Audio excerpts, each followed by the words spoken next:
ఆంధ్రప్రదేశ్లో అభివృద్ధి జరగలేదంటే చేత్తో కొట్టరు, దేంతో కొడతారో నువ్వే అర్థం చేసుకో. అసలు అభివృద్ధి అంటే ఏంటి? 4 ఇటుకలు 4 కడ్డీలు కడితే అభివృద్ధి అయిపోతుందా? కాదు కదా. సింపుల్ గా చెప్పాలంటే ఇప్పటి వరకు బాడిగిళ్లలో అద్దెకు ఉండేవాళ్ళు సొంతిల్లు కట్టుకోవడం, కాళ్లకు చెప్పులు కూడా లేకుండా తిరిగేవాడు కార్లలో తిరగడం, ఏదైనా కొనాలంటే 1కి 10 సార్లు ఆలోచించేవాడు వెంటనే దానిని కొనగలిగే శక్తి ఉండడం. ఒక్క మాటలో చెప్పాలంటే నిన్న కంటే ఈ రోజు బాగుండడం, ఈ రోజు కంటే రేపు ఇంకా బాగుంటాననే నమ్మకం ఉండడం. అసలు ఆంధ్రప్రదేశ్ లో అభివృద్ధే జరగలేదు అనేవాడు హాఫ్ నాలెడ్జి గాడు. పూర్తిగా తెలిసినోడితో మాట్లాడొచ్చు, అసలు తెలియనోడితో కూడా మాట్లాడొచ్చు, కానీ తెలిసి తెలియనోడితో అస్సలు మాట్లాడకూడదు. ఎందుకంటే వాడు హాఫ్ నాలెడ్జి గాడు కాబట్టి. మనిషి పుట్టింది మొదలుకొని చచ్చేంత వరకు కావాల్సింది డబ్బు. డబ్బుతోనే ప్రపంచం నడుస్తుంది, డబ్బు కోసమే నడుస్తుంది. మీ ఇంటికొస్తే ఏమిస్తారు, మా ఇంటికొస్తే ఏం తెస్తారు అంటుంది లోకం. రాష్ట్రం దేశం కూడా ఒక కుటుంబంలానే ఉంటుంది. మనకు నెలకు ఎంత జీతం వస్తుంది, ఎంత ఖర్చవుతుంది, ఎంత మిగులుతుంది, ఎంత అప్పవుతుంది అనే దాన్ని బట్టే మన జీవితం ఆధారపడి ఉంటుంది. ఆదాయం ఎక్కువ ఉన్నప్పుడు మన ఖర్చులు ఎక్కువైతే పర్లేదు, కానీ ఆదాయం తక్కువ ఉన్నప్పుడు అప్పులు ఎక్కువ, మన ఖర్చులు ఎక్కువైతే మాత్రం మన కుటుంబం కూలిపోయినట్లే దేశం కూడా కూలిపోతుంది. మనం దేని మీద ఖర్చు పెడుతున్నాం, దేనికి ఖర్చు పెడుతున్నాం అనేది చాలా ముఖ్యమైన విషయం. ఒక ఇల్లు కట్టాలంటే కనీసం 6 నెలల నుంచి సంవత్సరం పడుతుంది. అంతెందుకు ఒక పిల్లోడు పుట్టాలన్నా 9 నెలలు పడుతుంది. అలాంటిది రాష్ట్రం దేశం అభివృద్ధి చెందాలంటే అన్నం కాదు కదా ఒక అరగంటలో తయారవడానికి. ఇప్పుడే విత్తనం వేసి అప్పుడే పంట కోయాలంటే ఎలా తమ్ముడు? దేనికైనా కొంచెం సమయం పడుతుందిగా. అసలు జగన్ ఈ 5 ఏళ్లలో ఏం చేశాడో చెప్పయ్యా. ఏమన్నా అభివృద్ధి చేశాడా? ఏం చేయలేదు అని చెప్పే హాఫ్ నాలెడ్జి గాళ్లకు చెబుతున్నా. జగన్ చేసిన అభివృద్ధి ఇంత అంతా కాదు. అంతెందుకు జగన్ చేసిన పనులు, ప్రవేశపెట్టిన పథకాలు చూడకుండా జగన్ కూడా చెప్పలేడు. ఎందుకంటే అవి వేళ్ల మీద లెక్క పెట్టలేం, వాటికి పుస్తకాలు కూడా చాలవు. అన్ని పనులు, అన్ని పథకాలు ప్రవేశపెట్టాడు. పిల్లాడు పుట్టినప్పటి నుంచి చచ్చేంత వరకు కన్న తండ్రి కంటే ఎక్కువగా రాష్ట్రాన్ని చూసుకుంటున్నాడు. నిజం చెప్పాలంటే పిల్లాడు పుట్టక ముందు నుంచే వాడు పెరిగి పెద్దయి ముసలోడయి చనిపోయిన తరువాత కూడా చూసుకుంటున్నాడు. ఎలాగో చెప్తా. వైఎస్ఆర్ సంపూర్ణ పోషణ ప్లస్ పథకం కింద 1 కిలో కందిపప్పు, 1/2 కిలో వంట నూనె, 1 కేజీ అటుకులు, 2 కేజీల రాగిపిండి, 3 కేజీల బియ్యం, చిక్కీతో పాటు బెల్లం, డ్రై ఫ్రూట్స్, 5 లీటర్ల పాలు, 25 కోడిగుడ్లు. మళ్ళీ ఫ్యామిలీ డాక్టర్ ని కూడా పెట్టి వాళ్ళని ఆరోగ్యంగా చూసుకోవడం. ఎక్కడైనా ప్రెగ్నెంట్ గా ఉన్న అమ్మాయి హాస్పిటల్ కి వెళ్తే కనీసం 20 నుంచి 25 వేలు ఖర్చు అవుతుంది. అలాంటిది ప్రెగ్నెంట్ గా ఉన్న అమ్మాయిని హాస్పిటల్ కి తీసుకెళ్లి సరైన వైద్యం అందించి డెలివరీ అయిన తరువాత తల్లి బిడ్డ ఎక్స్ప్రెస్ ద్వారా మళ్లీ ఇంటి దగ్గరే దిగబెట్టి చేతిలో 5,000 రూపాయల డబ్బులు పెట్టిన ప్రభుత్వాన్ని ఏనాడైనా చూశారా? ఆంధ్రప్రదేశ్ లో జగనన్న ప్రభుత్వాన్ని మాత్రమే చూస్తున్నా. పిల్లోడు పుట్టిన తరువాత వాడిని అంగన్వాడీ స్కూల్ కి పంపి వాడికి కావలసిన పౌష్టికాహారంతో పాటు చిన్నప్పటి నుంచే ఇంగ్లీష్ లో చదువు నేర్పిస్తూ ఇటు వాళ్ళ కుటుంబానికి మేనమామగా తోడుండి 55,000కు పైగా ఉన్న అంగన్వాడీలకు ప్రతి నెల జీతాలిస్తున్నాడు.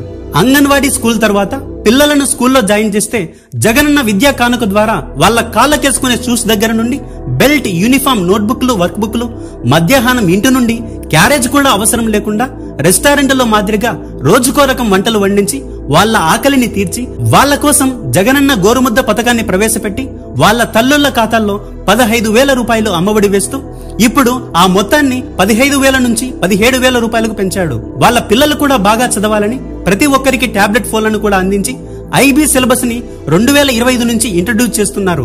ఐబీ సిలబస్ అంటే మామూలు విషయం కాదు.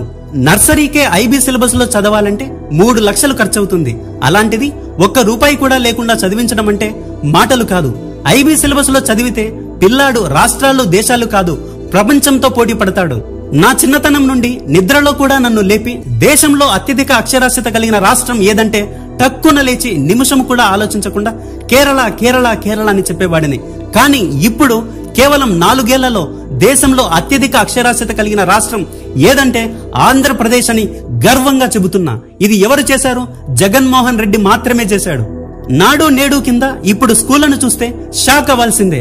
కార్పొరేట్ స్కూళ్లు కూడా గవర్నమెంట్ స్కూళ్ల ముందు దేనికి పనికి రాకుండా పోయాయి. అంత బాగున్నాయి. మరి ఆడపిల్లలు పీరియడ్స్ టైంలో ఇబ్బంది పడకూడదని వాళ్ళకి స్వేచ్ఛ అనే పథకం పెట్టి విస్పర్, స్టే ఫ్రీ లాంటి నాప్కిన్స్ ను నెలకి 10 చొప్పున ఏడాదికి 120 అందిస్తున్నాడు. ఇప్పటి వరకు ఏ గవర్నమెంట్ అయినా ఇలాంటి పని చేసిందా? లేదే.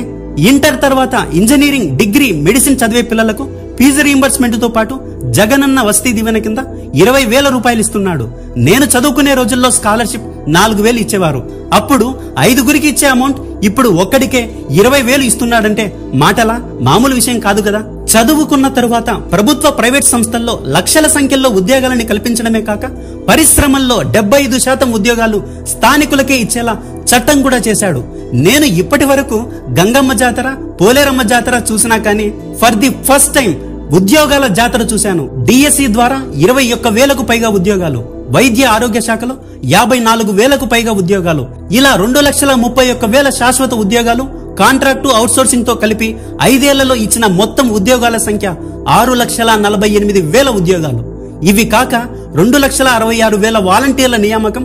కేవలం ఈ 5 సంవత్సరాల్లో 85,543 కోట్ల పెట్టుబడుల ద్వారా పరిశ్రమల ద్వారా 28,89,000 ఉద్యోగాలు వచ్చాయి. అంటే మొత్తం 40 లక్షలకు పైగా ఉద్యోగాలు. అంటే 40 లక్షల కుటుంబాలు. కుటుంబానికి 4 చొప్పున వేస్తే 1,60,00,000 మంది పరోక్షంగా అభివృద్ధి చెందారు. వైఎస్ఆర్ కళ్యాణమస్తు షాదీ తోఫా కింద ఎస్సీ, ఎస్టీ, మైనారిటీ చెల్లెమ్మల వివాహానికి 1,00,000 రూపాయలు, బీసీ చెల్లెమ్మలకు 50,000, విభిన్న ప్రతిభావంతులకు ఇప్పటికే 1,50,000 రూపాయలు అందించారు. వచ్చే 5 సంవత్సరాలు కొనసాగిస్తారు. వైఎస్ఆర్ మత్స్యకార భరోసా ద్వారా ఒక్కొక్కరికి 50,000, వైఎస్ఆర్ వాహన మిత్ర ద్వారా ఒక్కొక్కరికి 50,000, జగనన్న చేదోడు ద్వారా షాపులున్న న్యాయీ బ్రాహ్మణులు, టైరర్లు, రజకులకు 5 ఏళ్లలో ఒక్కొక్కరికి 50,000 రూపాయలు సాయం చేశాడు. వైఎస్ఆర్ కాపు నేస్తం, వైఎస్ఆర్ ఈబీసీ నేస్తం కింద ఒక్కొక్కరికి 15,000 చొప్పున 5 ఏళ్లలో 60,000 ఇచ్చారు. వైఎస్ఆర్ చేయూత ద్వారా ఎస్సీ, ఎస్టీ, బీసీ, మైనారిటీలకు సంవత్సరానికి 18,750 చొప్పున 5 ఏళ్లలో 75,000 రూపాయలు ఇచ్చారు. వైఎస్ఆర్ సున్నా వడ్డీ రుణాలు 4,969 కోట్లు మరియు వైఎస్ఆర్ ఆసరా ద్వారా 2019 ఎన్నికల రోజు వరకు అక్క చెల్లెమ్మలకు ఉన్న డ్వాక్రా పొదుపు సంఘాల రుణాల మొత్తం 25,571 కోట్లను ఇచ్చిన మాట ప్రకారం 4 దఫాల్లో ఇప్పటికే చెల్లించేశారు. వైఎస్ఆర్ నేతన్న నేస్తం ద్వారా మగ్గం ఉన్న ప్రతి చేనేత కుటుంబానికి ఏటా 24,000 చొప్పున 5 ఏళ్లలో ఇప్పటికే 1,20,000 రూపాయలు అందించాడు. పక్కనుండే తెలంగాణలో 4 కోట్ల మంది జనాభా ఉంటే వాళ్ళిచ్చేది పెన్షన్ 43 లక్షల మందికి. ఒక్కొక్కరికి కేవలం 2,016 రూపాయలు ఇస్తున్నారు. దేశంలోనే అతిపెద్ద రాష్ట్రమైన ఉత్తరప్రదేశ్ జనాభా 24 కోట్ల మంది. అంటే మనకంటే 4 రెట్లు జనాభా ఎక్కువ ఉన్న కేవలం వాళ్ళిచ్చేది 80 లక్షల మందికి ఒక్కొక్కరికి కేవలం 1,000 రూపాయలు మాత్రమే. ఆంధ్రప్రదేశ్ జనాభా 5 కోట్లు ఉంటే మనం పెన్షన్ ఇచ్చేది 66,34,000 మంది ప్రజలకు. ఒక్కొక్కరికి 3,000 రూపాయలు పెన్షన్ ఇస్తున్నాం. సంవత్సరానికి తెలంగాణ పెన్షన్ల మీద 12,000 కోట్లు ఖర్చు పెడుతుంటే మనం తెలంగాణకి డబుల్. ఉత్తరప్రదేశ్ ప్రభుత్వం సంవత్సరానికి 9,000 కోట్లు ఖర్చు పెడుతుంటే మనం దానికి 3 రెట్లు ఎక్కువగా సంవత్సరానికి 24,000 కోట్ల రూపాయలు ఒక్క పెన్షన్ కి మాత్రమే ఖర్చు చేస్తున్నాం. రాబోయే 5 ఏళ్లలో పెన్షన్ ని 3,000 నుండి 3,500 వరకు పెంచుతున్నాడు జగన్మోహన్ రెడ్డి. అదే గతంలో మాదిరి పెన్షన్ కోసం కాళ్ళు అరిగేలా తిరగకుండా ఈ రోజు పెన్షన్ ఇచ్చేసారు లేడు. రేపో ఎల్లుండో రాపో అప్పుడు చూద్దాం. క్యూ లైన్ లో నించొని వెనకుండే వాడిని ముందుండే వాడిని తోసుకుంటూ గలాటాలు పడుతూ వేలిముద్ర కూడా సరిగా పడకపోతే దాన్ని గోడకు రాసుకుంటూ బాధపడటం కన్నా కోడి కూయక ముందే సూర్యుడు కూడా రాకముందే అవ్వా తాత అంటూ మీ ఇంటికే వచ్చి మీ దగ్గర కూర్చొని పెన్షన్ డబ్బులు నీ చేతిలో పెట్టి నీ మనవడు జగనన్న ఇవ్వమన్నాడు అని చెప్పే జగనన్న ప్రభుత్వం నిజంగా ఒక అద్భుతం. రేషన్ బియ్యం కోసం 3-4 కిలోమీటర్లు నడుచుకుంటూ పోతే క్యూ లైన్ లో నుంచొని వాడితో వీడితో నానా మాటలు అనిపించుకుంటూ చివరికి మన వంతు వచ్చినప్పుడు వాడు సర్వర్ పని చేయలేదు అని చెప్తే బాధపడి తిరుగెళ్తూ రేషన్ బియ్యం రాక కూలి పనులకు పోలేక బాధపడే రోజుల కన్నా మన ఇంటి దగ్గరే వచ్చి కొలతల్లో తేడా లేకుండా ఇచ్చే జగనన్న ప్రభుత్వం కావాలా లేక వేరే ప్రభుత్వం కావాలా ఆలోచించు అన్నయ్య. రైతన్నకు అండగా ఉండాలని వైఎస్ఆర్ రైతు భరోసా కేంద్రాలు ఏర్పాటు చేసి నాణ్యమైన విత్తనాలు, ఎరువులు, పురుగు మందులు ఇచ్చి ఉచితంగా బోర్లు వేసి సాగునీటి ప్రాజెక్టుల ద్వారా నీరందించి పంటకు మద్దతు ధర కూడా కల్పించి ప్రతి ఏటా 13,500 రూపాయలు రైతు భరోసా ఇచ్చి పంటకు నష్టం కలిగితే బీమా ప్రీమియం ని సైతం ప్రభుత్వమే భరించి ఏ సీజన్ లో జరిగే నష్టానికి ఆ సీజన్ లోనే నష్టపరిహారాన్ని అందించి వైఎస్ఆర్ బీమా ద్వారా ఆత్మహత్య చేసుకున్న రైతు కుటుంబానికి 7 లక్షల రూపాయలు ఇస్తున్నారు. వ్యవసాయం అంటే దండగ కాదు పండగ అని చెప్పాలని, రైతన్న కళ్ళల్లో ఆనందాన్ని చూడాలని, రైతుల కోసం ఇంత మేలు చేస్తుంది జగనన్న ప్రభుత్వం. ప్రమాదవశాత్తు ఏమైనా జరిగినా డబ్బుల గురించి బాధపడకుండా ఉండాలని 108, 104 వెహికల్స్ ని ప్రారంభించి ప్రతి కుటుంబానికి వైఎస్ఆర్ ఆరోగ్యశ్రీ ద్వారా 25 లక్షల వరకు అయ్యే ఖర్చును ప్రభుత్వమే భరించే విధంగా చర్యలు తీసుకున్నాడు జగన్. ఇప్పుడు ఉండే మెడికల్ కాలేజీలే కాకుండా మళ్లీ కొత్తగా 17 మెడికల్ కాలేజీలను శరవేగంగా కట్టిస్తున్నాడు.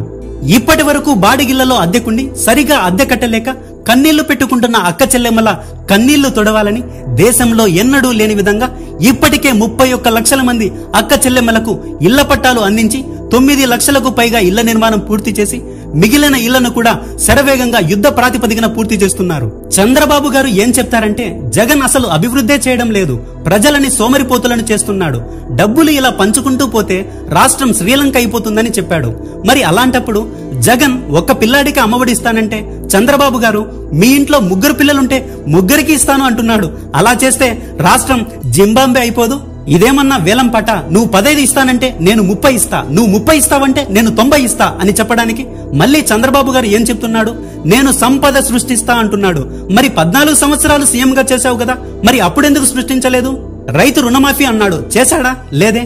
బాబొస్తే జాబొస్తుంది అన్నాడు, ఏది? రాలేదే. తుఫాన్ వచ్చి ప్రజలు నష్టపోతే నష్టపరిహారం ఏమన్నా ఇచ్చారా అని అడిగితే 500 ఇచ్చారన్నారు.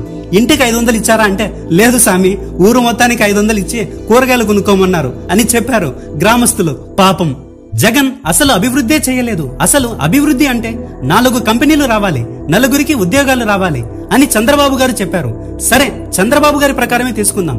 రాష్ట్రానికి ఈ 5 ఏళ్లలో 17 కొత్త మెడికల్ కాలేజీలు, 10,674 విలేజ్ హెల్త్ క్లినిక్లు, 10,778 రైతు భరోసా కేంద్రాలు, 15,000కు పైగా సచివాలయాలు, అంటే మొత్తంగా 36,000కు పైగా ప్రభుత్వ సంస్థల ఏర్పాటు చేసి ఇలా 2,31,000 శాశ్వత ఉద్యోగాలు కాంట్రాక్టు అవుట్సోర్సింగ్ తో కలిపి 5 ఏళ్లలో ఇచ్చిన మొత్తం ఉద్యోగాల సంఖ్య 6,48,000 ఉద్యోగాలు. ఇవి కాక 2,66,000 వాలంటీర్ల నియామకం. కేవలం ఈ 5 సంవత్సరాల్లో 85,543 కోట్ల పెట్టుబడుల ద్వారా, పరిశ్రమల ద్వారా 28,89,000 ఉద్యోగాలు వచ్చాయి. అంటే మొత్తం 40 లక్షలకు పైగా ఉద్యోగాలు అన్నమాట. అంటే మొత్తం 40 లక్షలకు పైగా ఉద్యోగాలు అంటే 40 లక్షల కుటుంబాలు. కుటుంబానికి 4 చొప్పున వేస్తే 1,60,00,000 మంది పరోక్షంగా అభివృద్ధి చెందారు. భోగాపురం ఎయిర్పోర్టు, ప్రభుత్వ బడులు, హాస్టళ్లు, అంగన్వాడీలు, ఆసుపత్రుల్లో నాడు నేడుతో కొన్ని వేల కోట్ల రూపాయలు ఖర్చు పెడుతూ 4 పోర్టులు, 10 ఫిషింగ్ హార్బర్లు, 6 ఫిష్ ల్యాండింగ్ సెంటర్లు, పేదలందరికీ 31 లక్షల ఇళ్ల స్థలాలు, తద్వారా లక్షలాది మంది భవన నిర్మాణ కార్మికులకు, ఇతరులకు ఉపాధి కల్పించి రాష్ట్రాన్ని అభివృద్ధి చేస్తున్నాడు. ఇదే కదా నిజమైన నికార్సైన అభివృద్ధి అంటే. సంక్షేమాన్ని, అభివృద్ధిని 2 కళ్ళలా చూసుకుంటూ రాష్ట్రాన్ని ముందుకు తీసుకెళ్తుంటే కళ్ళు లేనివాడు కూడా చూస్తున్నాడు, చెవిటివాడు కూడా వింటున్నాడు, మాటలు రానివాడు కూడా మాట్లాడుతున్నాడు. అన్నీ సరిగా ఉన్నోడు మాత్రం అబద్ధాలు ఆడుకుంటూ ప్రజలని మోసం చేయాలని చూస్తున్నాడు. ప్రజలకు బాగా తెలుసు మంచి చేసేవాడు ఎవడు, మోసం చేసేవాడు ఎవడు అని. చిన్నప్పుడు లీడర్ సినిమాలో సీఎం కి ప్రాణహాని ఉందని ఇంటెలిజెన్స్ వాళ్ళు చెప్తారు.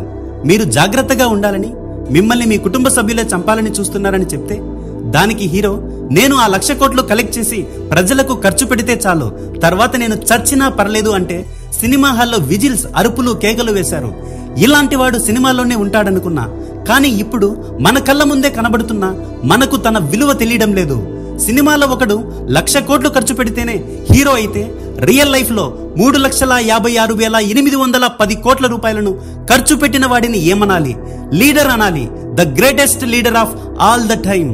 అందులోనూ 2,70,000 కోట్లను డైరెక్ట్ గా 1 రూపాయి కూడా అవినీతి లేకుండా బ్యాంకు ఖాతాల్లో వేసినోడు జగన్.